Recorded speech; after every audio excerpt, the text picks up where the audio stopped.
Welcome to Sunrise, first light for what's next on B2B revenue teams. Lots to cover today, so let's dive in. Okay, let's jump right in. Today we're doing a deep dive into, well, something critical. Radical focus. Specifically, how you can find and really execute on your one big thing, especially now, this quarter. And we kind of have to start this story with, well, a pretty spectacular failure. Yeah, a really public one. We're talking about Ray Dalio back in 1982. This is way before Bridgewater became the behemoth it is now. Right. He went on national TV, super confident, predicted a massive market crash. And he was just completely wrong. Utterly wrong. The economy actually, surged. Imagine that. Right. Clients left, revenue just dried up. He ended up having to lay everyone off. Everyone, including himself. Even borrowed, what was it, $4,000 from his dad? Just to keep things afloat personally. Think about that for a second. That conviction, that sheer belief, it drove him right off a cliff. It sounds devastating, but it was probably the most important reset for him. He realized, it wasn't about just trying harder. Right. It was about rebuilding differently, with this intense focus on building a system, a principle-based system.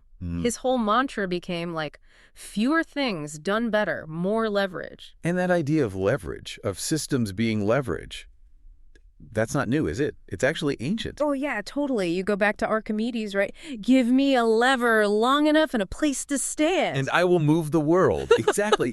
It's not about pushing harder everywhere. It's about finding the right place to push.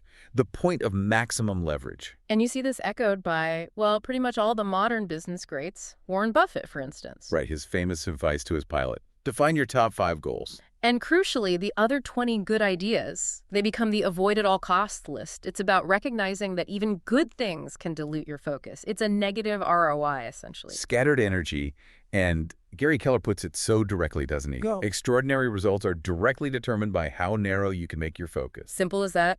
Focus equals leverage. So if these top performers are all about narrowing down, aggressively limiting complexity, what does that signal for you listening right now?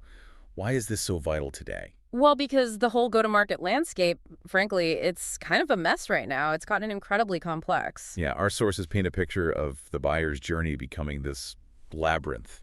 Information overload, channel explosion. It's not that simple funnel anymore. And the numbers back that up. We found data showing it now takes, on average, 266 touch points to close a B2B deal. Wow, 266. That's up from 222 just last year. That complexity demands precision. It demands focus. Which brings us back to Dalio's pivot. That kind of systematic focus is exactly what's needed for, say, Q4. Getting radically clear on the one move that truly matters for the next 90 days. So that's the challenge for you, right? Own your one big thing this quarter. Okay, so how do you do that? Step 1 seems to be find your lever. Exactly. Look across everything. Campaigns, pipeline, partnerships, content, sales cycles, product, and ask, what's the single move that makes other things easier? Or maybe even unnecessary? That's the high leverage point, your one big thing. Got it. Then step 2. Define a critical number. You need to measure if that lever is actually working. This borrows from Vern Harnish, right? The idea of one key metric that lifts everything else if you improve it. Precisely. It's not just another KPI from your dashboard. It needs to be the rallying point, something specific, measurable. Like 26 meetings pre-booked for Q1 pipeline, something tangible. Perfect example. One number, big leverage. But numbers alone aren't always enough. Which leads to step 3, wrap it in a theme. Okay, so data gives clarity, but themes give energy. That's the idea. Themes turn focus into culture. They make it sticky, memorable, repeatable. I like those examples. Instead of just get 26 meetings, call it 26 for 26. Own January now. Or one whale, go deep on 20 accounts, land one massive new client. It creates a narrative. Let's get married for converting pilot projects. These themes tell a story. They create inside jokes. They shape how the team talks about the quarter. Exactly. And then, of course, you need rhythm. Step 4 is build a weekly rhythm. Check in regularly. Keep the lever in view. Are we moving it?